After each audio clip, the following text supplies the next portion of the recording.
आधे बाउल दही में 4 चम्मच MDH चटनी पुदीना मसाला डाला, स्टर करो, पुदीना चटनी तैयार। MDH चटनी पुदीना मसाला।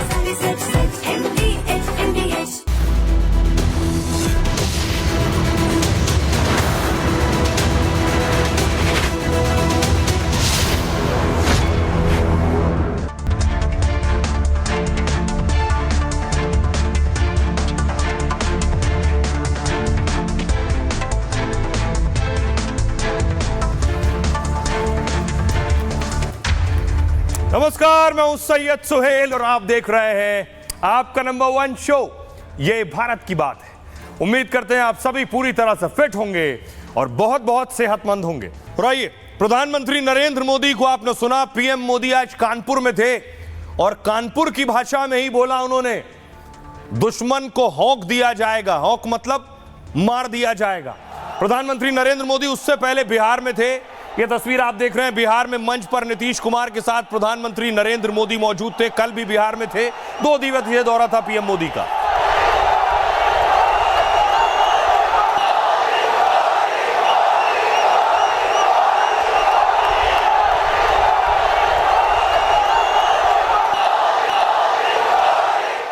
लेकिन देखिए, रक्षा मंत्री राजनाथ सिंह आज पहुंचे थे आईएनएस विक्रांत पर। वो आईएनएस विक्रांत जो पाकिस्तान के कराची पर अटैक करने की पूरी तैयारी में था और अगली जो लड़ाई और हमला होगा पाकिस्तान पर वो इसी आईएनएस विक्रांत से होगा।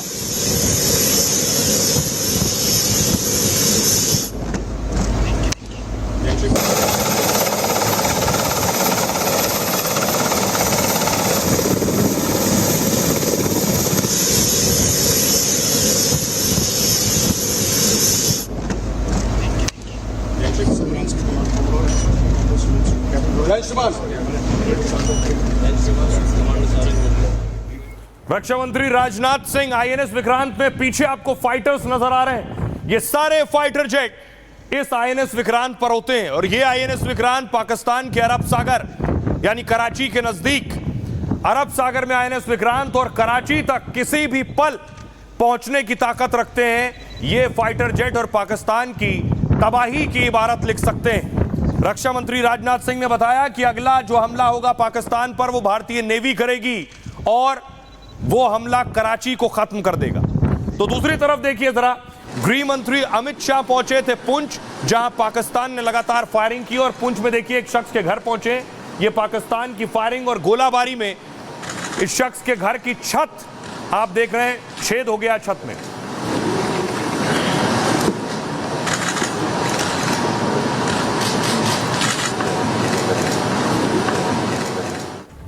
लेकिन अब आतंकियों को लग रहा है कुछ बड़ा होने वाला है, क्योंकि उपेंद्र द्विवेदी आर्मी चीफ आज थे फॉरवर्ड पोस्ट में। जवानों के बीच पहुंचे थे सेना प्रमुख और भारत पाकिस्तान बॉर्डर पर जो फॉरवर्ड पोस्ट है वहां पहुंचकर सेना का हौसला बढ़ाया और उन्हें आगे के लिए तैयार रहने के लिए भी कहा गया है। फॉरवर्ड पोस्ट की उनकी तस्वीरें हैं उन जवानों के साथ जो पाकिस्तान से लोहा लेते हैं और पाकिस्तान के पोस्ट उड़ाते हैं। और यही वजह है कि आतंकियों में खौफ है। जरा आतंकियों को सुनिए, आतंकी कैसे प्रधानमंत्री नरेंद्र मोदी का नाम ले रहे हैं, उनसे डरे हुए हैं, हर मंच से चंदा भी मांग रहे हैं और मोदी मोदी भी कर रहे हैं। भारत ने भी साफ कर दिया है कि ये आतंकी पाकिस्तान भारत को सौंप दे। सुनिए जरा आतंकियों का डर। मोदी, हम तुझे वाज़े पैगाम देते हैं। नरेंद्र मोदी, हमारे रब ने हमारे साथ किए हुए वादे पूरे कर दिए। 30 साल में दहशतगर्द है, ये ग्लोबल टेररिस्ट है, ये नजर नहीं आने चाहिए।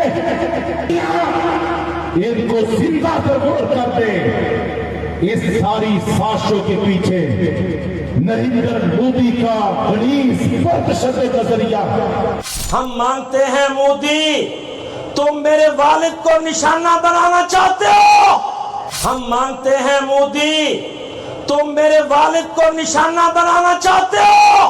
तुमने ये कोशिश की थी कि हाफिज मोहम्मद सईद भी पहाड़ों और गारों में उनको ले जाओ, लेकिन वो नहीं गए। वो अल्लाह के फजल करम से आज भी पाकिस्तान में पाकिस्तान के एक मुअज़्ज़िज़ महफूज शहरी की तरह मौजूद है।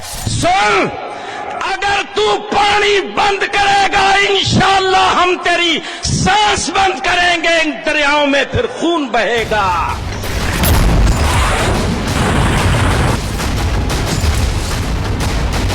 आतंक का फन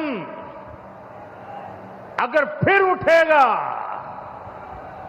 तो भारत उसे बिल से खींचकर कुचलने का काम करेगा। मोदी ने पाकिस्तान को दे दिया है अल्टीमेटम और दुनिया के सामने ऐलान कर दिया है कि भारत अब आतंक को खत्म करके ही दम लेगा। मोदी ने साफ कह दिया है कि शाहबाज और मुनीर जिन आतंकियों को पनाह और सुरक्षा दे रहे हैं, उन खूंखार दहशतगर्दों को हर हाल में भारत को सौंपना होगा।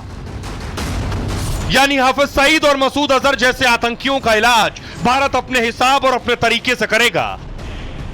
और भारत के इस एक्शन के बीच में अगर पाकिस्तान या उसकी फौज आई तो उसका अंजाम ऑपरेशन सिंदूर के पहले भाग से भी ज्यादा खतरनाक और विध्वंसक होगा। तो दुश्मन कहीं भी हो, हाँक दिया जाएगा। प्रधानमंत्री नरेंद्र मोदी कह रहे हैं दुश्मन कहीं भी हो होंक दिया जाएगा, लेकिन भारत कह रहा है जो आतंकी पाकिस्तान के पास हैं वो आतंकी पाकिस्तान हिंदुस्तान को सौंप दे अगर अपनी खैरियत चाहता है तो। और इस बात को साफ कर दिया है इन आतंकियों के हाथों में हथकड़ियां बांधी जाए, उसके बाद पाकिस्तान अपनी वैन में, पुलिस वैन में भरे और उसके बाद भारत के सुपुर्द कर दे। पाकिस्तान भारत से बातचीत के लिए गिड़गिड़ा रहा है और भारत ने पाकिस्तान को आतंकियों की पूरी लिस्ट दे दी है। भारत ने बातचीत के लिए पाकिस्तान के सामने शर्त रखी है। भारत ने साफ कहा पहले आतंकवादियों को सौंपे पाकिस्तान, इसके बाद ही पाकिस्तान से कोई बातचीत होगी। तहव्वुर राणा के प्रत्यर्पण के बाद आतंकियों को सौंपने की मांग तेज हो गई। मुंबई हमले के मास्टरमाइंड राणा को अमेरिका ने सौंपा था भारत को। ऐसे में भारत पाकिस्तान पर आतंकियों को सौंपने का दबाव बढ़ाएगा। दुनिया के देशों तक पाकिस्तान का सच भारत बता रहा है। दुनिया भर में भारत के डेलीगेशन आतंकवाद पर पाक की पोल खोल रहे हैं और ऐसे में पाकिस्तान पर आतंकियों के खिलाफ एक्शन का दबाव बढ़ेगा। इस लिस्ट में पाक में रह रहे कई मोस्ट वांटेड आतंकी शामिल हैं, वो सारे ही आतंकी हैं। सबसे पहला देखिए हाफिज सईद, 26/11 मुंबई हमले का मास्टरमाइंड है ये। और हाफिज को 2019 में कोट लखपत जेल में बंद किया गया, लेकिन हाफिज सईद जेल में बेहद कम रहा।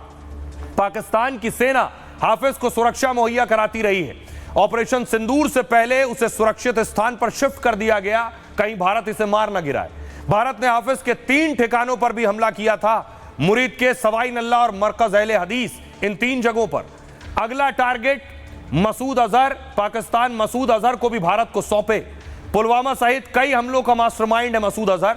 आतंकी मसूद अजहर को भी पाक सेना ने अंडरग्राउंड किया हुआ है।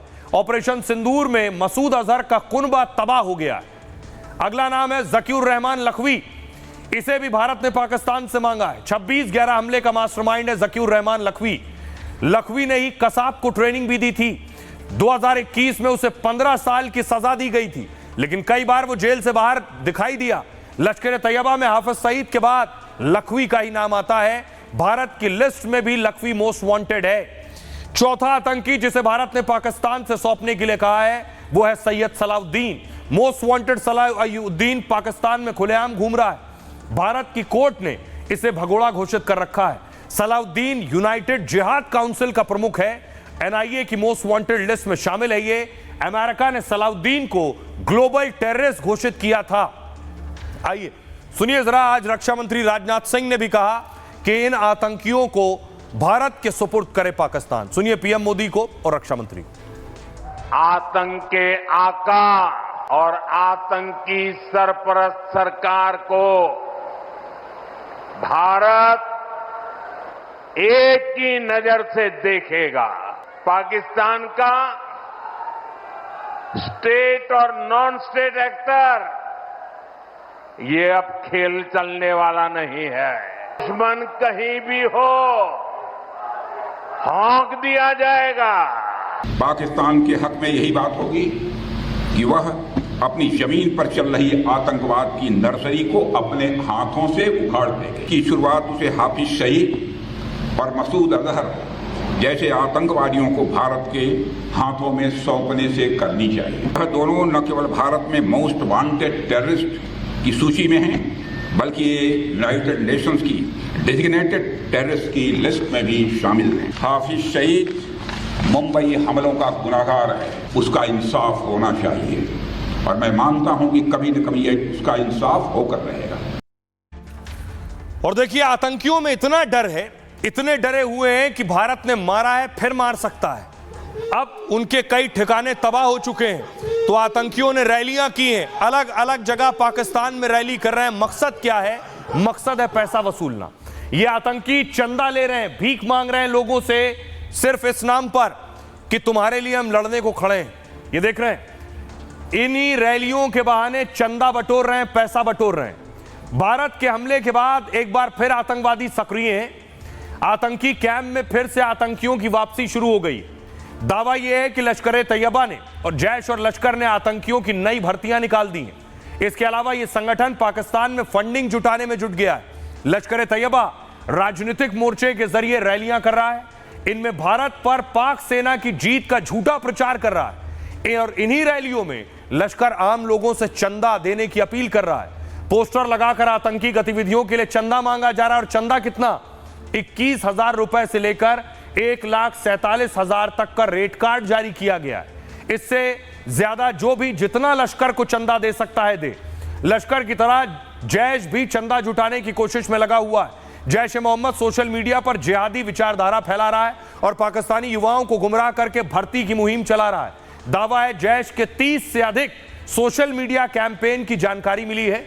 यह मुहिम व्हाट्सएप, इंस्टाग्राम जैसे सोशल साइट्स पर चलाई जा रही है। इसके माध्यम से भारत के खिलाफ जैश आतंकी फंडिंग भी जुटा रहा है। दावा तो यह है कि लश्कर और पाक सेना की मीटिंग हुई है, इसमें भारत में घुसपैठ और आतंकी गतिविधि बढ़ाने पर चर्चा की गई है। हालांकि भारतीय सेना पूरी मुस्तैदी से, मोदी ने खुली छूट दे दी है सेना को। पीएम मोदी ने कह दिया है कि वक्त भी आगे का सेना तय करेगी और कैसे जवाब देना है वो भी सेना तय करेगी। सुनिए गृह मंत्री अमित शाह क्या कह रहे हैं।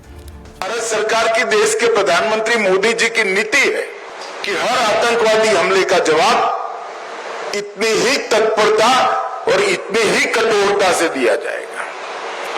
वो नीति के तहत हमने 7 तारीख की रात को पाक ऑक्यूपाई कश्मीर और पाकिस्तान में जो आतंकवादी अड्डे थे उसको ध्वस्त कर दी। पहली बार भारत की सेनाओं ने पाकिस्तान की सीमा के अंदर खड़े हुए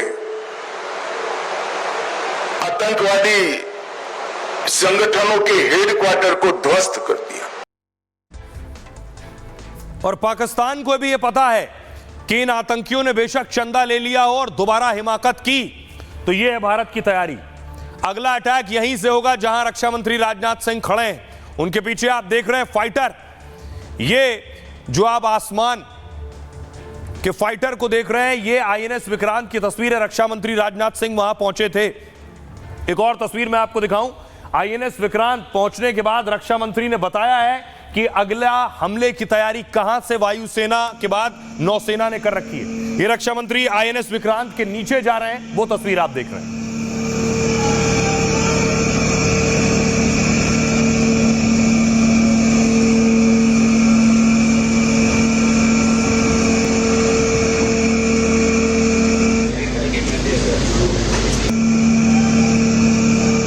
अब ये देखिए आईएनएस विक्रांत की पोजीशनिंग कहां पर है, कहां पर मौजूद है ये आईएनएस विक्रांत और पाकिस्तान पर अगला अटैक, अगला हमला उसकी किसी भी हिमाकत पर कहां से होगा।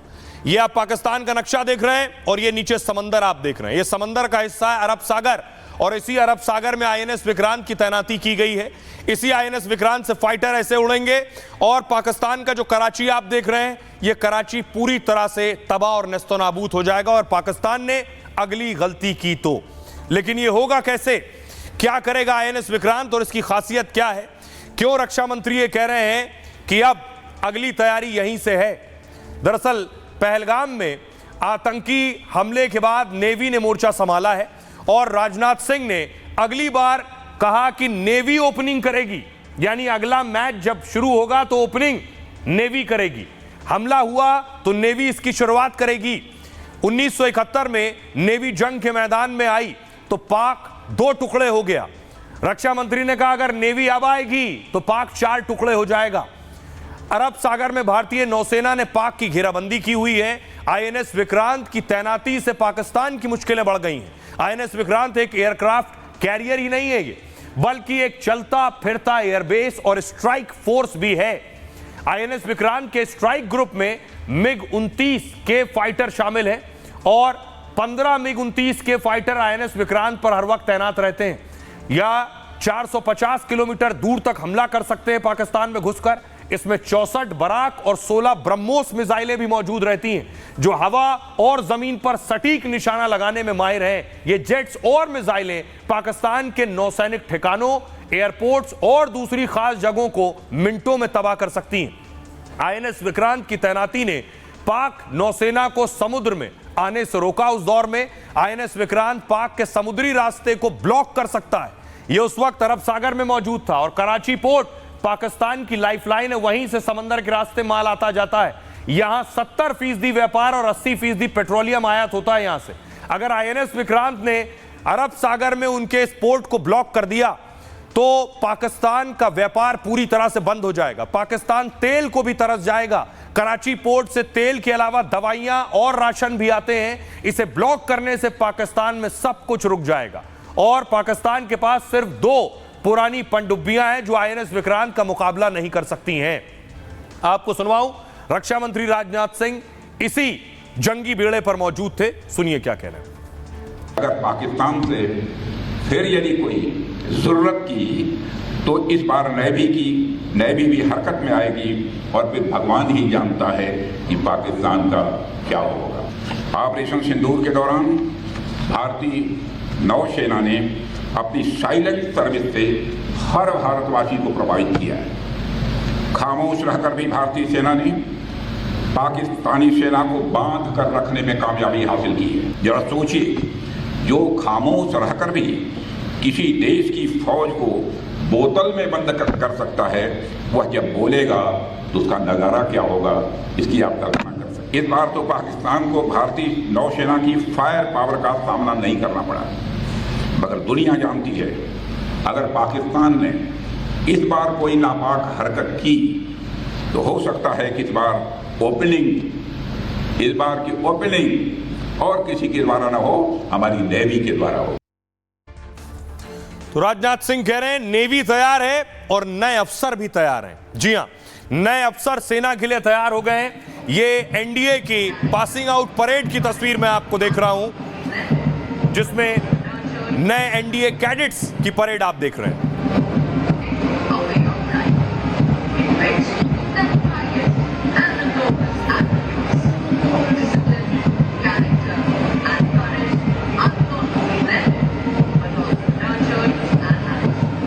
और पहली बार देखिए एनडीए से पास होने पर महिला कैडेट्स, बेटियां देश की, वो भी एनडीए में पहली बार शामिल हो रही हैं।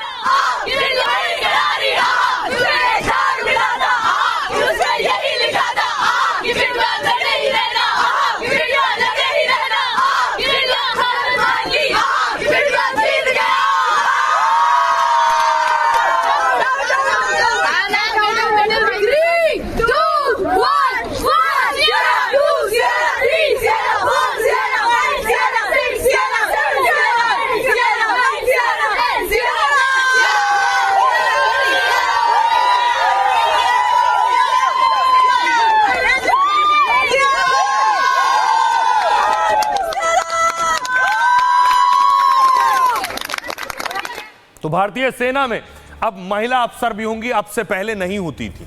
कैसे संभव हुआ ये भी आपको बताएं। एनडीए में महिलाओं ने भी झंडा गाड़ दिया है। एनडीए से लड़कियों का पहला बैच पास आउट हुआ है।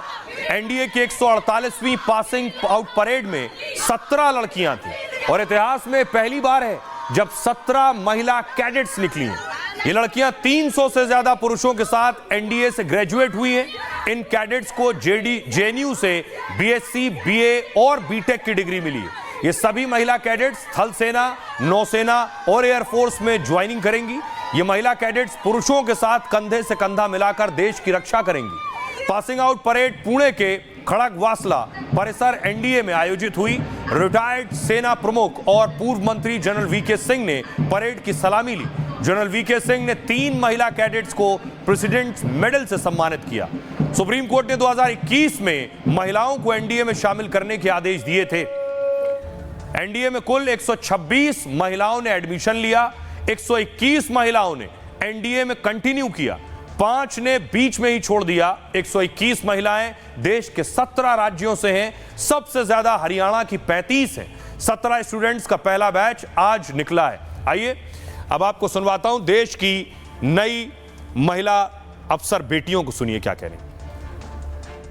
बहुत एक्साइटिंग मोमेंट है। पेरेंट्स को प्राउड किया है, अपने डिविजनल ऑफिसर्स को प्राउड किया है। मेरा मेन मुद्दा था इस अचीवमेंट को डेडिकेट करना कि जो फीमेल ऑफिसर्स हैं जिनने हमारे लिए बहुत सारा स्ट्रगल किया है, उनके लिए मैं डेडिकेट करूंगी अपनी अचीवमेंट और उनकी लेगेसी कैरी फॉरवर्ड कर। 70 साल बाद एनडीए खुल रहा है तो ऐतिहासिक मोमेंट तो था ही उस पर उस टाइम मैं बीकॉम ऑनर्स करी थी Shri Ram college of commerce Delhi university से।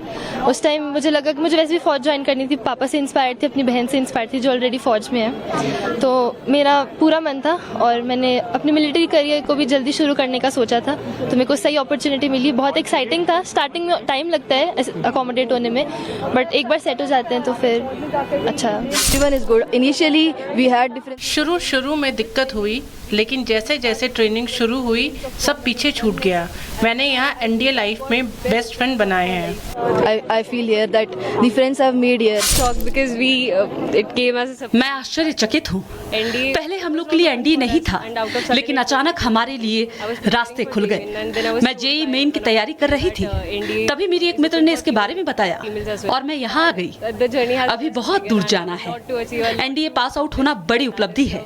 मेरे माता पिता बहुत खुश हैं। शुरू में दिक्कत हुई, लेकिन जैसे तैसे ट्रेनिंग शुरू कर दी। My mother couldn't come, but she's also happy.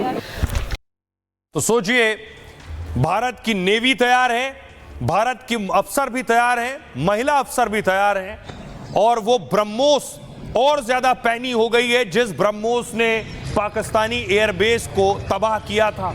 ये अभी भी पाकिस्तान में ये यादें ताज़ा हैं। ब्रह्मोस गिरने के बाद जो जख्म उन्हें मिले हैं वो अभी भी ताज़ा हैं, अभी भी हरे हैं। लेकिन भारत ने इस जंग से एक चीज़ सीखी है कि कौन सी तैयारी करनी है अगले हमले के लिए, और दोबारा ऐसी स्थिति बनती है तो क्या करना है। इस ब्रह्मोस का खौफ पाकिस्तान में इस कदर है कि सोचिए, शहबाज शरीफ जिस मंच पर खड़े हो रहे हैं वहां उनकी जुबान से एक शब्द जरूर निकल रहा है और वो है ब्रह्मोस। सुनिए। उसने ब्रह्मोस मिसाइलों से हमला कर दिया है। India again launched missile attacks BrahMos. उसने ब्रह्मोस मिसाइलों से हमला कर दिया है। India again launched missile attacks BrahMos. फिर रात को फैसला किया अब हम अपना हक इस्तेमाल करेंगे और दुश्मन के ऊपर एक मेजर्ड अटैक करेंगे। मेजर्ड। ये 9 की रात को तकरीबन आधी रात फैसला हुआ। सुबह 2:30 बजे मुझे सिपह सलार का फ़ोन आता है कि वज़ीर आज़म हिंदुस्तान के मिसाइल जो हैं वो नूर खान एयरपोर्ट के ऊपर और पाकिस्तान के दूसरे हिस्सों के ऊपर उसने ब्रह्मोस मिसाइलों से हमला कर दिया है। 9th and 10th night we decided to respond in a measured fashion to Indian aggression, and we had decided that at 4:30 in the morning after Fajr prayers, Pakistan Armed Forces had Asim Munir to teach a lesson to our enemy. But before that hour reached, India again launched missile attacks, BrahMos, and hit Pakistan's various provinces, including airport in Rawalpindi and other places. अब सोचिए जरा, शहबाज शरीफ ब्रह्मोस का जिक्र कर रहे हैं और भारत अब उस ब्रह्मोस को और अपग्रेड करने जा रहा है कि अब की पाकिस्तान में गिरे तो फिर उन्हें लगे कि यह धमाका पहले से बड़ा वाला है। ब्रह्मोस ने पाकिस्तान के कई सैन्य ठिकाने तबाह किए और इसके सामने चीनी मिसाइल सिस्टम फेल हो गया। पाकिस्तान इस ब्रह्मोस की काट ढूंढने में जुटा है। दूसरी तरफ भारत इसे और हाईटेक बनाने वाला है। भारत में इस मिसाइल में 5 बड़े बदलाव कर रहा है भारत।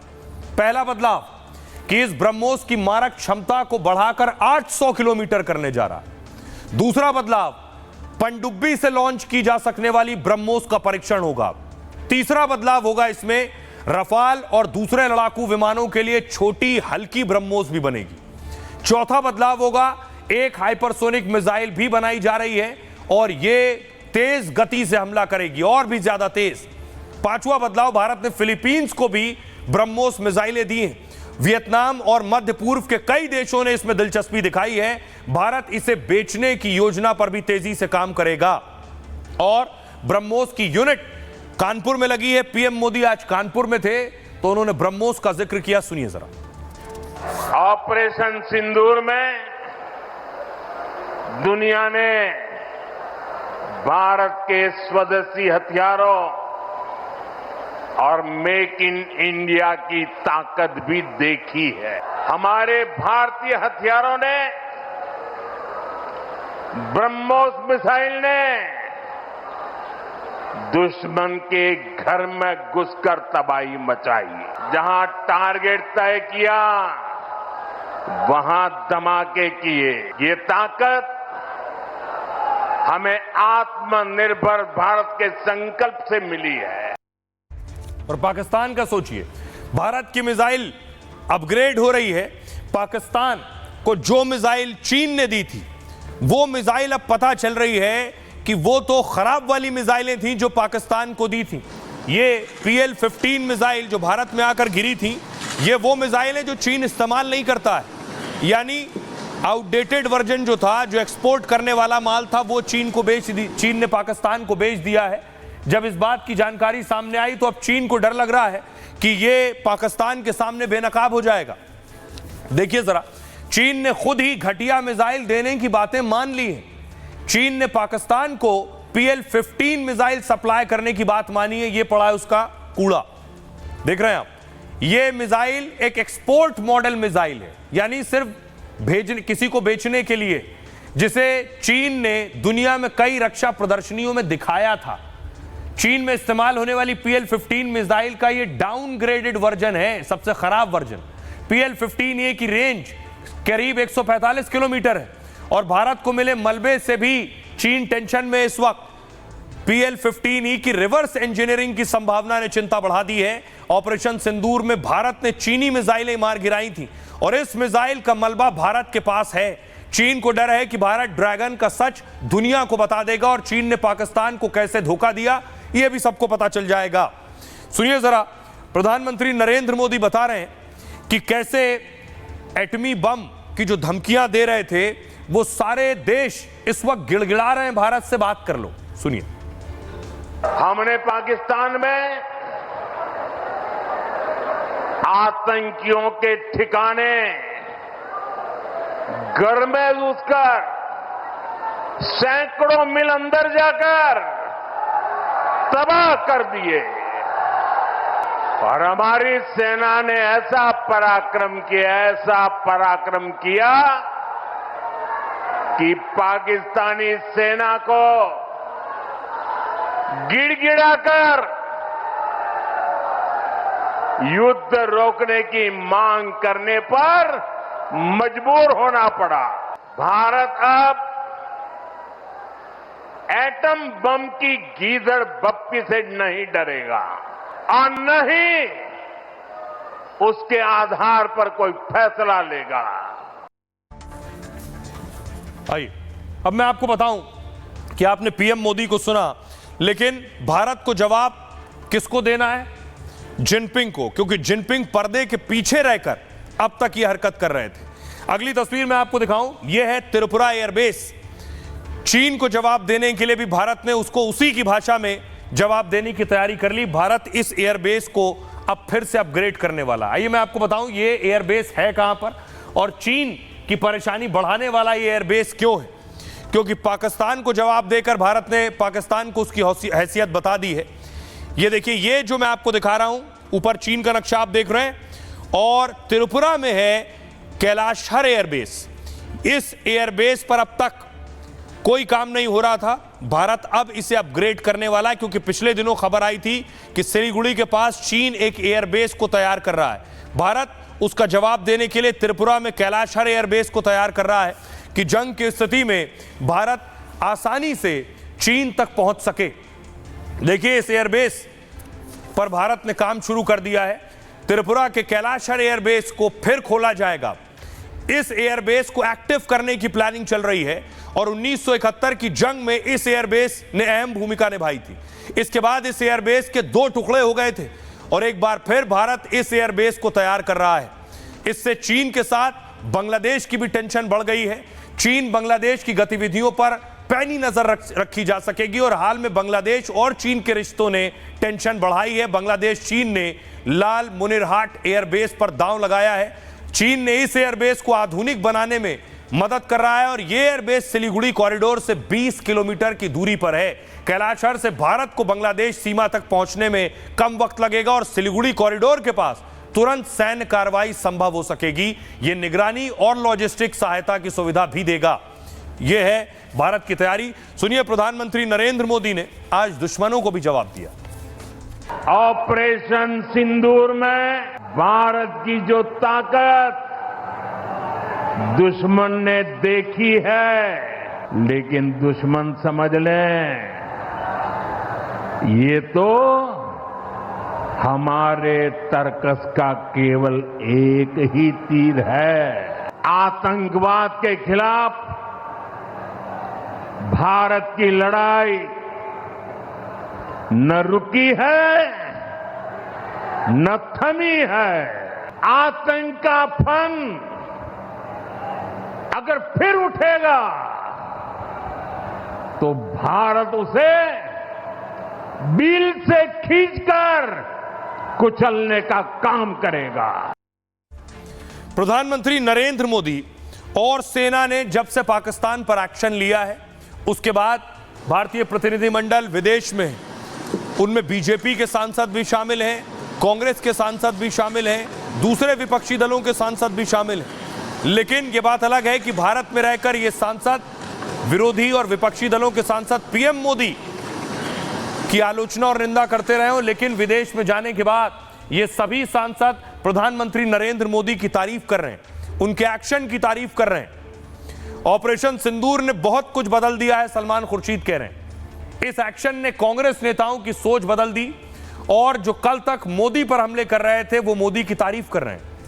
अब खुर्शीद मोदी सरकार की नीतियों की जमकर तारीफ कर रहे हैं। खुर्शीद ने जम्मू कश्मीर से आर्टिकल 370 हटाने की जमकर सराहना की। उन्होंने कहा, कश्मीर में आर्टिकल 370 एक बड़ी समस्या थी। इससे यह धारणा बनी कि कश्मीर देश के बाकी हिस्से से अलग है। यह केंद्र सरकार की सोच में भी झलकता है।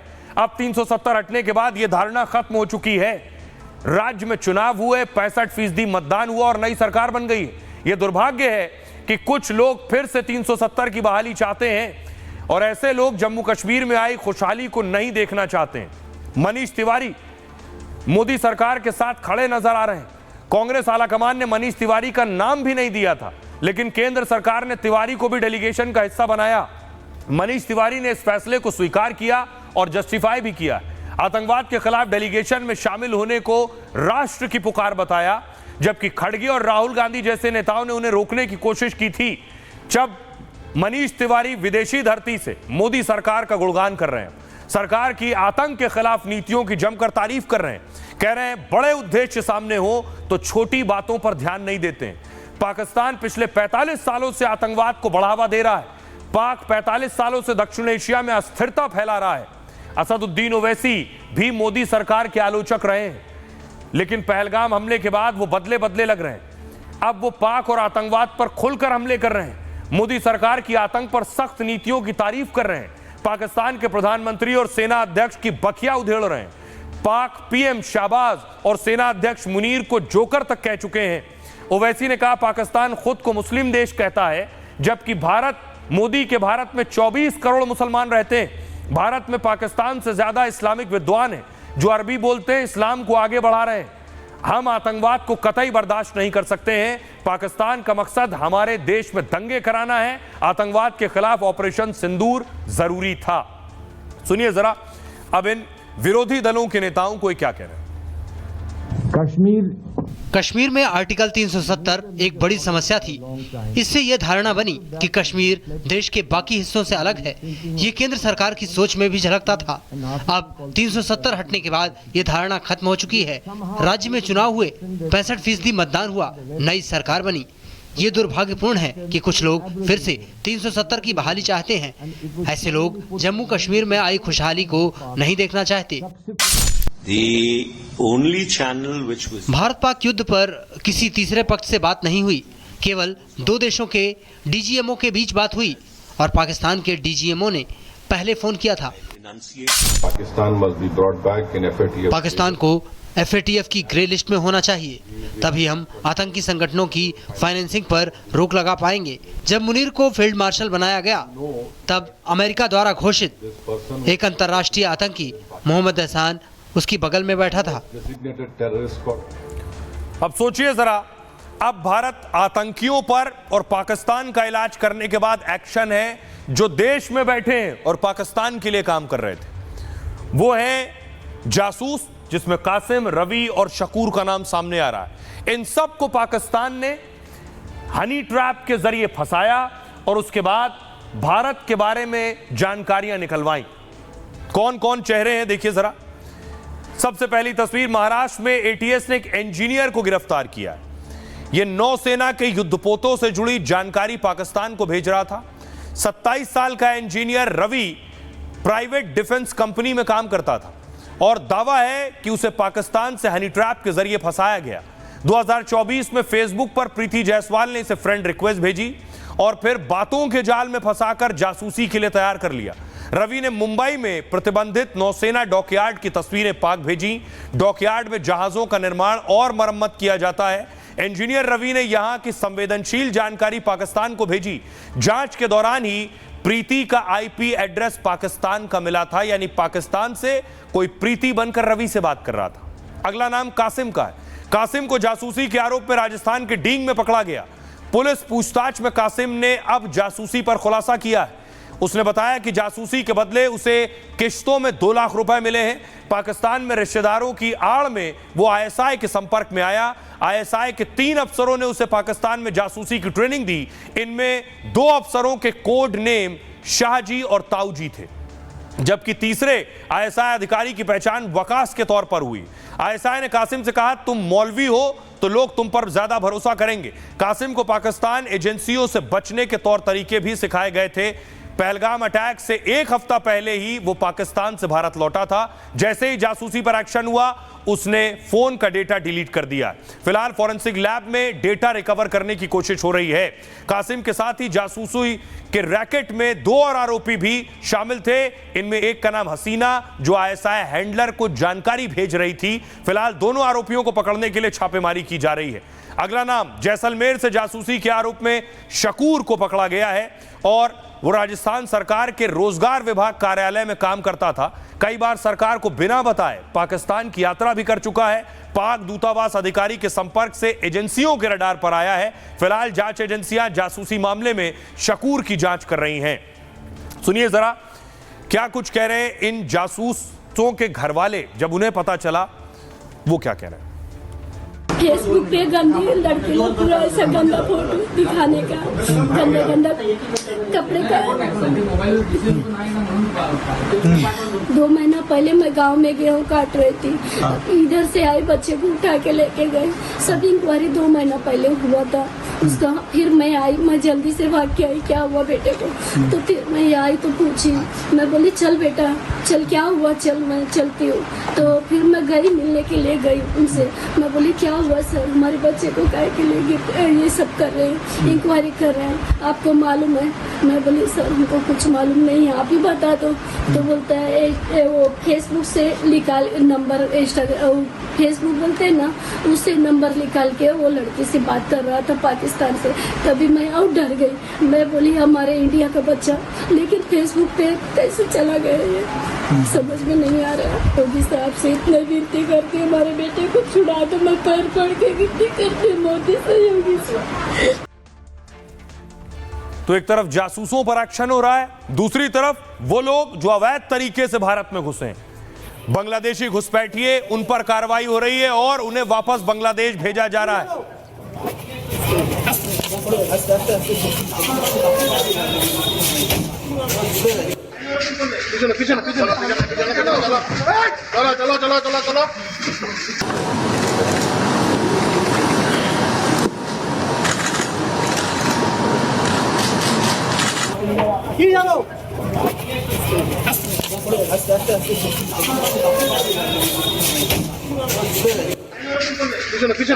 आइए अब आपको बताऊं, अलग अलग राज्यों से इनकी गिरफ्तारी हुई है और उसके बाद इनकी पहचान करके वापस इन्हें बांग्लादेश भेज दिया गया। बांग्लादेशी घुसपैठियों पर पूरे देश में एक्शन हो रहा है। दिल्ली में क्या हुआ, पिछले 6 महीने में 800 के करीब बांग्लादेशी वापस भेजे जा चुके हैं। पिछले 6 महीने में 800 बांग्लादेशियों पर एक्शन हुआ है, उन्हें डिपोर्ट कर दिया गया। 500 अन्य बांग्लादेशियों को वापस भेजने की तैयारी दिल्ली में हो रही है। अभी दिल्ली पुलिस ने एक बार फिर 38 बांग्लादेशी पकड़े हैं। ये सभी बांग्लादेशी बंगाल में कूच बिहार के रास्ते दिल्ली आए थे और कूच बिहार पश्चिम बंगाल का जिला है, सीमा इसकी बांग्लादेश से सटती है। बांग्लादेश से पश्चिम बंगाल की सीमा के जरिए भी घुसपैठ होती है। यूपी देखिए, दिल्ली के अलावा यूपी के बरेली में ऑपरेशन तलाश चल रहा है। अब तक बरेली में 83 स्थानों पर 775 लोगों की जांच की जा चुकी है, जिनमें 173 को संदिग्ध मानते हुए हिरासत में ले लिया गया है। जांच में अवैध घुसपैठिया साबित होने पर उन्हें भी डिपोर्ट किया जाएगा, उसकी प्रक्रिया शुरू की जाएगी। बरेली के साथ यूपी के दूसरे जिलों में भी घुसपैठियों की जांच हो रही है। हरियाणा के पलवल में भी पुलिस ने 130 अवैध बांग्लादेशी पकड़े। डिटेंशन सेंटर न होने से इन्हें सीधे हावड़ा के लिए भेजा जा रहा है और यहां से फिर बीएसएफ यानी बॉर्डर सिक्योरिटी फोर्स बांग्लादेश भेज देगी। पुलिस से छिपने के लिए ये बांग्लादेशी ईंट के भट्टों में यहां काम करते थे। दावा यह भी है कि पहचान छिपाने के लिए घुसपैठिए ट्रांसजेंडर बनकर घूम रहे हैं। पश्चिम बंगाल के कूच बिहार में 28 बांग्लादेशी गिरफ्तार किए गए। दावा है ये लोग दिल्ली, हरियाणा, यूपी में काम कर रहे थे। जैसे ही ये एक्शन शुरू हुआ, ये वापस पश्चिम बंगाल पहुंच गए। यहां से बांग्लादेश लौटने का प्लान था, उससे पहले ही गिरफ्तारी हो गई इनकी। घुसपैठियों के खिलाफ पूरे देश में ऑपरेशन चलाया जा रहा है इस वक्त। पहलगाम में अटैक के बाद यह ऑपरेशन और भी तेज हो गया है। आइए अब आपको सुनवाता हूं, सुनिए जरा ये बांग्लादेशी जो पकड़े गए हैं क्या कह रहे हैं। बांग्लादेश से। आप लोग कितने लोग हो? 6-7 आदमी। आप पहले कहाँ रहते थे? आप बंगाल में। यहाँ दिल्ली में नूबी रहते थे आप? हाँ। कहाँ का है? बांग्लादेश। मतलब बांग्लादेश से? कुछ काम की वजह से या ऐसे कुछ ऐसे हस्बैंड ने काम करता है। बांग्लादेश से आया। बांग्लादेश से कैसे आए? पुलिया के अंदर से आया, पुलिया की रास्ता से। कितने पैसे दे के आए थे? 1 भी रुपया ना दिया। आइए खबरों में आगे बढ़ते हैं। आज की एक और बड़ी खबर है, जब एक खिड़की से नोटों की बारिश होने लगी। करप्शन पर चोट और बिल्डिंग से बरसे नोट। तस्वीर देखिए जरा, ये जो पूरे नोट बिछे हुए बिस्तर पर आप देख रहे हैं। इंजीनियर साहब के घर रेड हुई, वहां मिला है खजाना। 500 नोटों की ये जो गड्डियां आप देख रहे हैं, इंजीनियर ने बहुत करप्शन करके कमाया था।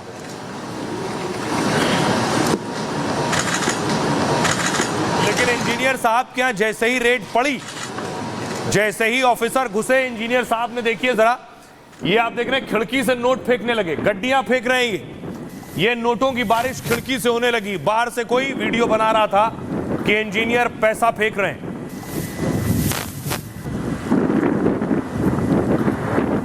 घर की खिड़कियों से ही ये गड्डियां फेंक दी और उसके बाद नीचे आकर ये सारा पैसा गिरा।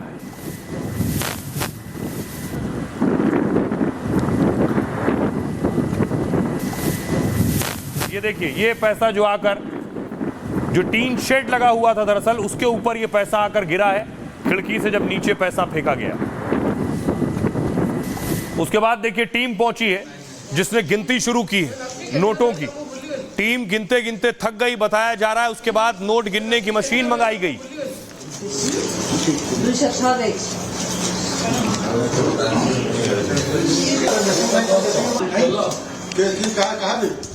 और न सिर्फ कैश मिला है बल्कि ये गहने और सोना चांदी भी घर से बरामद हुआ है। इन सब का आकलन किया जा रहा है। और आइए इंजीनियर साहब की तस्वीर मैं आपको दिखाऊं। ये इंजीनियर है, बैकुंठ नाथ नाम है इनका। कैसे इनकी यहां रेड हुई, कैसे ये पकड़े गए, ये क्या करते थे, कैसे इतना पैसा, काला पैसा बनाया है। भ्रष्टाचार के मामले में इंजीनियर के घर छापा पड़ा। बेहद हैरान करने वाली ये तस्वीर जो मैंने आपको दिखाई, विजिलेंस टीम को देखते ही इंजीनियर साहब खौफ में आ गए और अपने घर की खिड़की से ही नोटों की गड्डियां फेंकने लगे।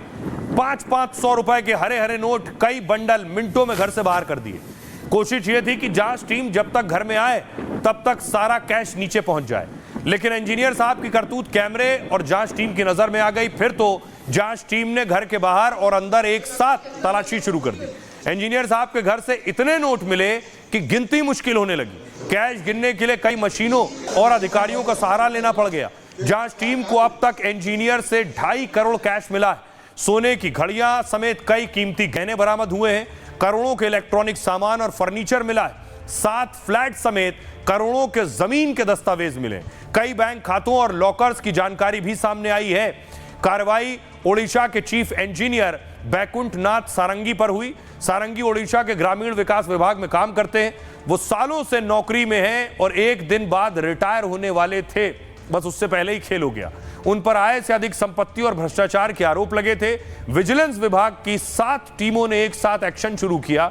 50 से ज्यादा अफसरों ने सारंगी के ठिकानों पर छापेमारी की और काले कैश का करोड़ों का भंडार जब्त कर लिया।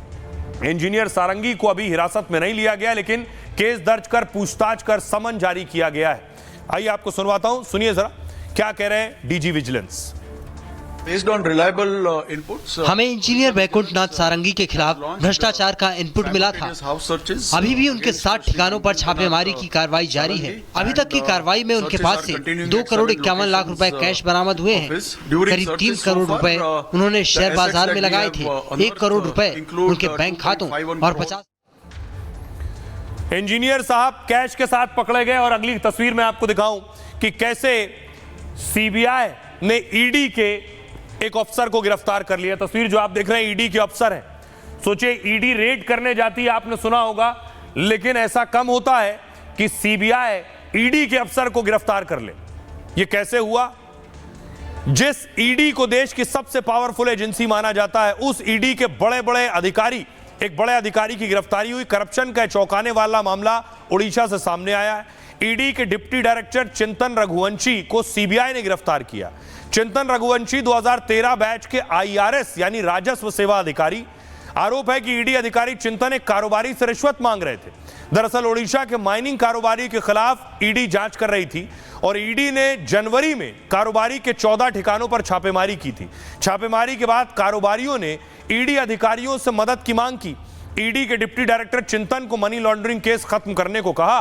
आरोप है कि केस सेटल करने के लिए चिंतन ने मांगे पहले 5 करोड़ रुपए और बाद में सौदा 2 करोड़ में तय हुआ और ये पैसे कई किश्त में देना था। सीबीआई को तब तक इस करप्शन की डील की शिकायत मिल चुकी थी और जैसे ही ईडी अधिकारी चिंतन ने रिश्वत की पहली किश्त में 20 लाख रुपए लिए, सीबीआई की एक टीम ने उन्हें रंगे हाथों गिरफ्तार कर लिया और सीबीआई अब ईडी अधिकारी चिंतन से पूछताछ कर रही है। आइए अब आपको बताता हूं कि बड़ी चीज यह है कि ईडी अधिकारी गिरफ्तार कर लिए गए और ईडी के अफसर इस तरह की रेड करने जाते हैं, लेकिन उन्हें भी इल्म नहीं था कि उनका सामना सीबीआई से हो जाएगा। बहरहाल अब बारी है आज के सूत्र की। कामयाबी उन्हें मिलती है जो हालात के आगे नहीं झुकते हैं, बल्कि हिम्मत और मेहनत से हालात बदलने की ठान लेते हैं। यह सूत्र दिया था महान वैज्ञानिक जगदीश चंद्र बोस ने। 1858 में बंगाल में जन्मे बोस को आधुनिक भारत का पहला वैज्ञानिक माना जाता है। बोस के पिता अंग्रेजों के जमाने के जाने माने जज थे, लेकिन पिता के रसूख के बजाय उन्होंने खुद की पहचान बनाने की ठानी। बचपन से वो खूब पढ़ते और नई नई चीजों की खोज में लगे रहते थे। तब संसाधन और पैसों की कमी थी, ऊपर से देश भी गुलाम था। जगदीश चंद्र बोस को प्रयोगशालाओं में भी घुसने नहीं दिया जाता था, लेकिन हालात की शिकायत की बजाय बोस ने मेहनत और संघर्ष का रास्ता चुना। वो दुनिया के पहले वैज्ञानिक थे जिन्होंने कहा था पौधों में जीवन और भावनाएं होती हैं। लोगों ने बहुत उनका मजाक उड़ाया तो सबके सामने उन्होंने प्रयोग करके दिखाया। बोस ने एक पेड़ को एक जहरीला इंजेक्शन दिया, लेकिन पेड़ मुरझाया नहीं। बोस को शक हुआ कहीं जहरीले इंजेक्शन से छेड़छाड़ तो नहीं हुई। पौधे को जो मिश्रण दिया था बोस ने उसे खुद पी लिया और उन्हें भी कुछ नहीं हुआ। तभी एक शख्स आया और उसने बताया कि उसने जहर की बोतल बदल दी थी। बोस ने दोबारा पौधे को सही इंजेक्शन दिया और देखते ही देखते पौधा मुरझाने लगा। तब लोगों को यकीन हो गया कि बोस का दावा एकदम सही है। रेडियो तरंगों की खोज भी सबसे पहले बोस ने ही की थी, लेकिन अपनी किसी खोज का उन्होंने पेटेंट नहीं कराया। वो कहते थे मेरी खोज मानवता के लिए है, निजी फायदे के लिए नहीं। भारत के पहले वैज्ञानिक ने कई सूत्र दिए, जिनमें से एक है नई चुनौतियों से घबराना नहीं चाहिए, और कामयाबी मिलने लगे तो ज्ञान और समझ को हमेशा अहंकार से ऊपर रखना चाहिए। बहरहाल ये भारत की बात है, मैं इतना ही। आप अपना और अपनों का बहुत बहुत ख्याल रखिए।